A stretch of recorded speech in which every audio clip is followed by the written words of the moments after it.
And in a way, I carried this image, which was so strong for me. I carried it for 8-9 years, and it is the central image now in my first feature film. But it had a history of being dormant inside of me, and it's easy. In this case, it's very easy to understand the power of the image, the power of, as you say, the fetish. And I have to brood over this labeling. But sometimes in films, when you see that single shot beginning of Aguirre, or your shot of the empty backyard and nothing is happening there 5 times, you have to see it and you have to understand the power of the image. And you have to be ready that the producer, the distributor, or whoever is out there carries you out of the theater in a straitjacket. If you are ready to do that, then you are a filmmaker. And your films are full of such moments. And it even includes Cave of Forgotten Dreams. Tonight, I'm expecting that somebody is going to ask security to take me out in a straitjacket. It may happen. Unfortunately, that film is programmed at the same time as my film. So we will be shoulder to shoulder. Yeah. Anyway, I've seen your film and you'll see mine eventually. Yeah. It's so strange that we remain friends. But I often think that I am the exact opposite of Werner Herzog. We had dinner in Los Angeles not so long ago. Yeah. And Werner was talking about how he'd gone into a cave where no men had been for tens of thousands of years, that he was making a movie in the wilds of Siberia. And there was a laundry list of these incredible adventures across the face of the globe. And I said to Werner, well, you know, it's interesting you should mention this because my last film was made in one of the most desperate, depraved, frightening places on the face of the earth. And Werner asked me, where is that? And I said, Van Nuys, California. But I don't know. I think that both of us, and I hope I'm correct. Certainly, it's true about Werner. We're both involved in a certain kind of risk-taking. It's the thing that I took away from the Death in 5 Voices. Death for 5 Voices. Death for 4 by 5 Voices is that art was somehow about risk-taking. And I think that actually, perhaps more than anything in the movie, moved me, because I think it is true. It's doing something that's ill-advised. I remember saying to you once that there was nothing more depraved, more debased, more disgusting than filmmaking. And Werner looked at me appalled and said, you must never talk that way. It's absolutely out of the question. But it's really doing something that shouldn't be done, properly considered. Yeah, sometimes I think the same way, but I always come back to the conclusion that there's a certain nobility in it as well. And you just do it. You just do it and you expose yourself to whatever comes along. You face whatever is coming at you. How about this as a compromise? Okay. The fact that it has no nobility gives it a certain kind of nobility. That's too dialectical for me, but I understand how you are functioning, how you are ticking. No, let's settle to something more primitive. It gives a certain meaning to our existence. Yes. And nobility is too far-fetched. Let's forget about that. But you can wrestle some meaning away even from Van Noise. And it doesn't matter how depraved it is.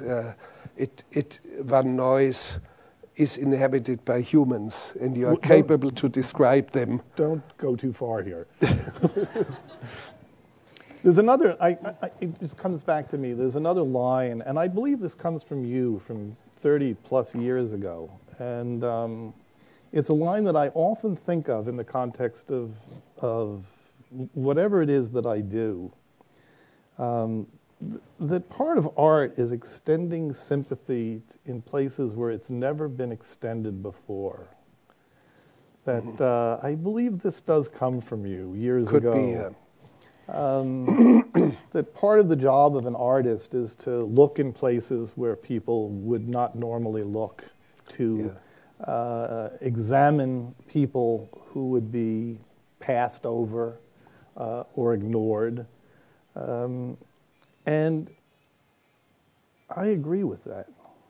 I think that if anything gives it a kind of nobility, this tawdry enterprise, it could be that. I do want to ask you a question about that to both of you, because both of you have put so many memorable figures on camera, and perhaps investing them with a sympathy and nobility. But I wonder when sometimes audiences see those figures and react to them differently, find them to be figures of ridicule or easily stereotyped. How do you deal with that tension of that audiences don't always take away what you're trying to invest in your subjects? In my case, it has never occurred that an audience ridiculed or found that any of my figures was ridiculed, because essentially I would do only films with people whom I really like, and it always comes across. And it's in a similar way with you, with your films.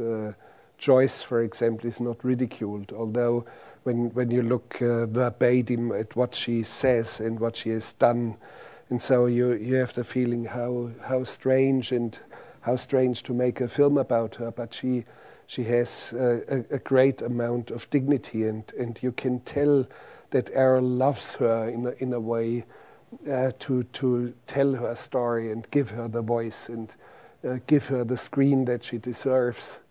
It's always like this in your films. Yes. And including those who are not really sympathetic, like in the film about the man on death row. Yes, he's really not sympathetic, and Errol gets him off death row and gets his liberty, gets his freedom. The next day, the man sues Errol for participation in revenues. So. There's one audience member who misinterpreted what was the film. Well, my wife here in the audience has the definitive line, of course, about Randall Adams is just because he's a victim doesn't mean he isn't an asshole. Right, yes.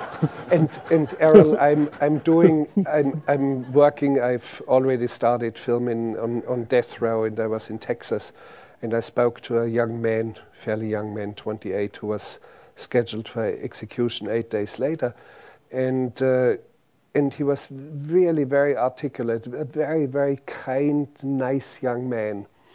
And he saw that I was warming up with him, and he made a remark. I forgot what he exactly said. And I said to him, Mr. Perry, the fact that I have sympathy for your case does not mean that I like you.